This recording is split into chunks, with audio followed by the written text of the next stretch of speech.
Difference between orgasm और pleasure. Orgasm और pleasure के बीच में क्या डिफरेंस है जी? बहुत बड़ा अंतर है, लेकिन ज्यादातर लोग इसे एक ही समझ रहे होते हैं और इसे एक दूसरे की जगह पर इस्तेमाल कर रहे होते हैं, जबकि इन दोनों के बीच में गहरा अंतर है। चलो पहले प्लेजर को समझ लेते हैं। प्लेजर क्या होता है? वो कोई भी चीज जिसे आप करते हुए आनंद की अनुभूति करते हैं, आपको फील गुड का एहसास होता है, आपको खुशी मिलती है, आपको अच्छा लगता है, फिर चाहे आपको वो खुशी स्विमिंग करके, डांस करके, गाना गा के या अच्छा खाना खा के ही क्यों ना मिलती हो, इसी फीलिंग को प्लेजर कहते हैं। और जब बात सेक्स की आती है तो आपके पार्टनर का आपका हाथ पकड़ना, आपको किस करना, आलिंगन करना, गले लगाना, स्मूच करना, यह आपको प्लेजर देता है, मजा देता है, कामुकता आपके अंदर लेकर आता है। लेकिन ये वाला प्लेजर अगर आप रिलेशनशिप में हैं तो आपको अपने पार्टनर से तभी मिलता है जब उसे आपकी पसंद नापसंद का पता होता है, उसे आपके कामुक अंगों का ज्ञान होता है, क्योंकि आप रिलेशनशिप में हो और इस प्लेजर के लिए उस पर निर्भर हो। अदरवाइज ऐसे भी लोगों की कमी नहीं जो सेल्फ प्लेजर उठाना भी जानते हैं, जो सिंगल हैं और खुद को खुद से प्यार करके मजा उठाते हैं, वो प्लेजर उठा सकते हैं। प्लेजर को देखो घंटों महसूस किया जा सकता है, ये कोई मिनटों में खत्म होने वाली चीज नहीं है। ये दो लोगों की आपसी सहमति के ऊपर है, आपकी चॉइस के ऊपर है। आपने अगर टाइम निकाला हुआ तो घंटों लगे रहो कमरा बंद करके, कौन मना कर रहा है। एक दूसरे के बॉडी पार्ट्स को के साथ खेल के, प्ले करके, सक करके, लिक करके एंजॉय कर सकते हो, वो प्लेजर एक दूसरे को दे सकते हो। वहीं ऑर्गेजम की अगर बात करें तो ये कुछ समय तक ही रहता है। ये एक तरह की सेक्सुअल टेंशन होती है जो सेक्सुअल स्टिमुलेशन के दौरान रिलीज होती है। इसमें बॉडी के genital, पीनस, testis, vagina, clitoris, nipple का इंपॉर्टेंट रोल होता है। जब आप कोई भी सेक्सुअल एक्टिविटी से गुजरते हो तो आप वो सारे शारीरिक और मानसिक बदलावों से भी गुजरते हो, जिसे सेक्स रिस्पॉन्स साइकिल कहा जाता है। ये साइकिल की 4 स्टेज होती है, जिसमें से ऑर्गेजम तीसरे नंबर पे होता है, जबकि प्लेजर किसी साइकिल या स्टेज के अंतर्गत नहीं आता। इसे तो शुरू से लेके एंड तक महसूस किया जा सकता है, महसूस कराया जा सकता है। फोर प्ले से लेके आफ्टर प्ले तक जब आप अपने सेक्स का समापन कर रहे होते हैं तब तक आप प्लेजर की अनुभूति करते रहते हैं, आप उसका मजा उठा सकते हैं। प्लेजर में किसी लक्ष्य पर फोकस नहीं किया जाता, बल्कि संभोग सुख की पूरी यात्रा की जाती है। वही ऑर्गेजम जननांगों पर केंद्रित होता है। ऑर्गेजम के कई तरह के प्रकार भी हो सकते हैं, जैसे क्लिटोरिस ऑर्गेजम, जिसमें आप अपने फीमेल पार्टनर के क्लिटोरिस को स्टिमुलेट करके, फिंगर से, टंग से सहला के, टच करके उसे क्लिटोरिस ऑर्गेजम दिला सकते हो। इसके ऊपर तो परसों मैंने डिटेल में जानकारी भी दी थी, एक 8 मिनट का वीडियो अपलोड किया था, शायद आपने देखा होगा कि कैसे किसी फीमेल के क्लिटोरिस को स्टिमुलेट किया जाता है। इसी तरह से जी स्पॉट ऑर्गेजम भी होता है, आप अपनी फीमेल पार्टनर के जी स्पॉट को सहलाकर टच करके उसे ऑर्गेजम दिला सकते हो। इसके ऊपर भी मैंने कई बार वीडियो बनाया, आपने शायद देखा होगा। निप्पल ऑर्गेजम, इसके ऊपर भी वीडियो बना हुआ है, जिसमें मैंने निप्पल को स्टिमुलेट करके कैसे किसी फीमेल को निप्पल ऑर्गेजम दिलाया जाता है, इसके बारे में मैंने जानकारी दी है। तो ये सारे ऑर्गेजम के ही प्रकार हैं। वैसे फीमेल ऑर्गेजम के बारे में तो आपको बहुत कुछ सुनने और पढ़ने को मिल जाएगा, मतलब आर्टिकल छपे हुए हैं जी। आप पढ़ते पढ़ते थक जाओगे, देखते देखते वीडियो थक जाओगे, इतना कुछ बताया गया है। इंटरनेट पे भरा हुआ है मसाला कि फीमेल ऑर्गेजम किसे कहते हैं, कितने प्रकार का होता है।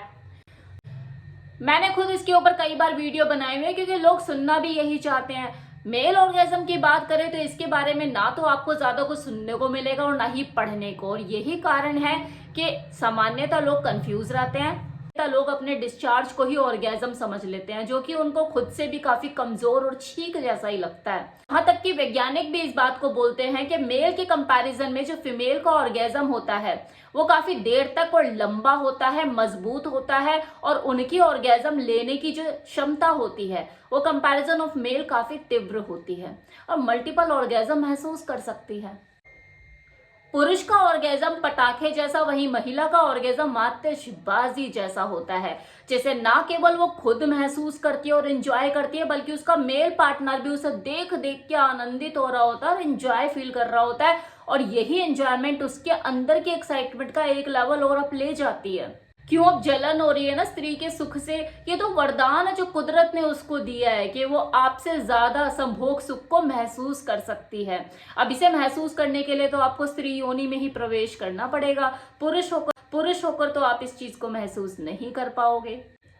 इसीलिए तो कहते हैं कि स्त्री उस प्रकृति की बनाई हुई इस अद्भुत रचना में से एक है जिसका मजा उसकी खुशबू लेने और सुगंधित होने में है, ना कि उसे मचलने और कुचलने में।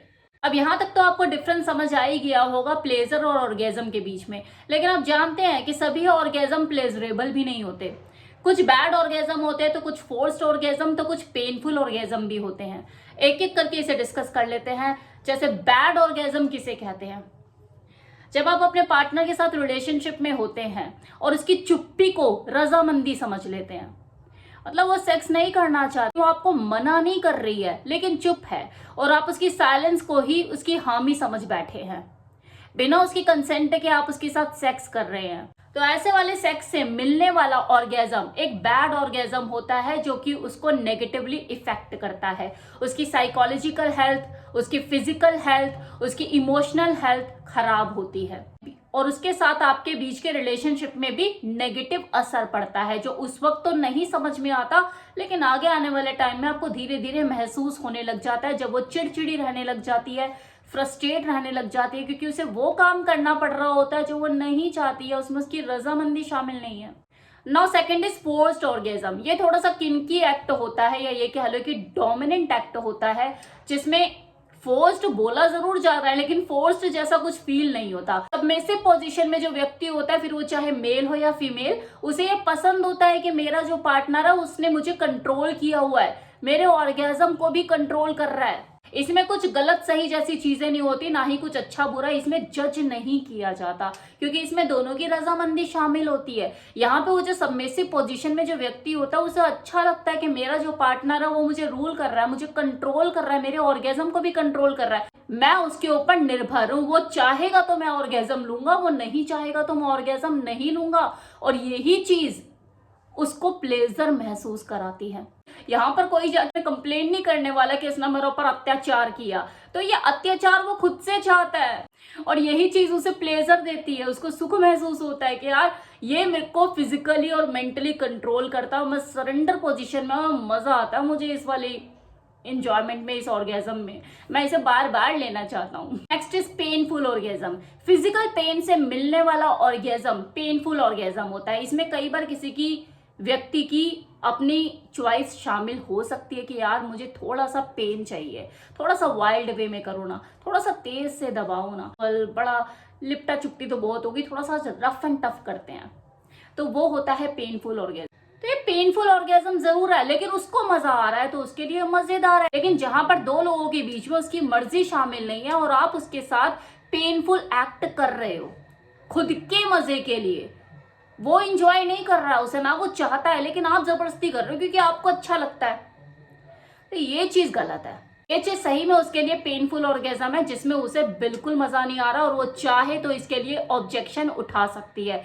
तो ऐसे वाले ऑर्गेज्म से बचे जिसमें आपकी पार्टनर की रजामंदी शामिल नहीं है, क्योंकि ये उसको सिर्फ और सिर्फ पेन देगा, प्लेजर। वीडियो का सार यही है कि प्लेजर और ऑर्गेज्म में अंतर होता है, इसे आप एक दूसरे की जगह पे यूज ना करें। और जिस तरह से प्लेजर और ऑर्गेज्म में अंतर होता है, इसी तरह से मेल और फीमेल के ऑर्गेज्म में भी अंतर होता है।